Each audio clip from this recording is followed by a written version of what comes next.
Auto taxi നിരക്ക് വർദ്ധിപ്പിക്കണമെന്നാവശ്യപ്പെട്ട് സംസ്ഥാന വ്യാപകമായി ഇതര സംഘടനകൾ ആഹ്വാനം ചെയ്ത പണിമുടക്കിന്റെ ഭാഗമായി autorickshaw drivers union CITU Punalur area കമ്മിറ്റിയുടെ നേതൃത്വത്തിൽ പ്രതിഷേധ പ്രകടനവും യോഗവും സംഘടിപ്പിച്ചു.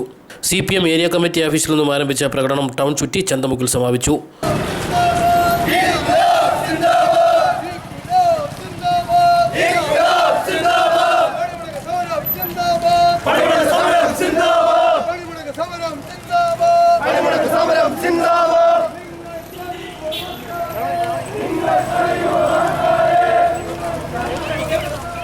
തുടർന്ന് ചേർന്ന യോഗം CPM area committee secretary MA Rajagopal ഉദ്ഘാടനം ചെയ്തു. KSRTCയുടെ ചാർജ് വർദ്ധിപ്പിച്ചാൽ ആർക്കാ ബുദ്ധിമുട്ട് വരുന്നത്?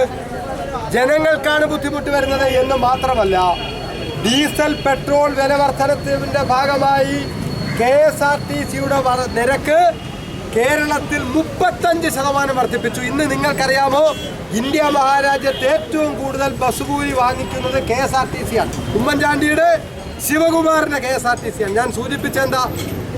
ഞാൻ സൂചിപ്പിച്ചത് ജനങ്ങൾക്ക് ബുദ്ധിമുട്ടുണ്ടാക്കുന്ന എല്ലാ തീരുമാനങ്ങളും സർക്കാർ എടുത്തു. പക്ഷേ അപ്പോഴും സർക്കാർ എന്ത് മിണ്ടുന്നില്ല. ഒരു നേരത്തെ ആഹാരത്തിന് വേണ്ടി നമ്മൾ ബാങ്കിലൊക്കെ പോയി ലോൺ എടുത്ത് 2 ലക്ഷം രൂപ മുടക്കി 3 വീലിൽ നമ്മുടെ റോഡിൽ ഓടിക്കുന്ന ഓട്ടോറിക്ഷക്കാരൻ്റെ കൂലി മാത്രം ഇതുവരെ സർക്കാരിന് കാണാൻ കഴിഞ്ഞത്. CITU ഓട്ടോ ഡ്രൈവേഴ്സ് തൊഴിലാളി union area secretary O. Jacob അധ്യക്ഷത വഹിച്ചു. CITU area committee secretary advocate Cherian, autorickshaw drivers union village secretary Ashokan എന്നിവർ സംസാരിച്ചു. ലൈവ് വാർത്ത പുനലൂർ.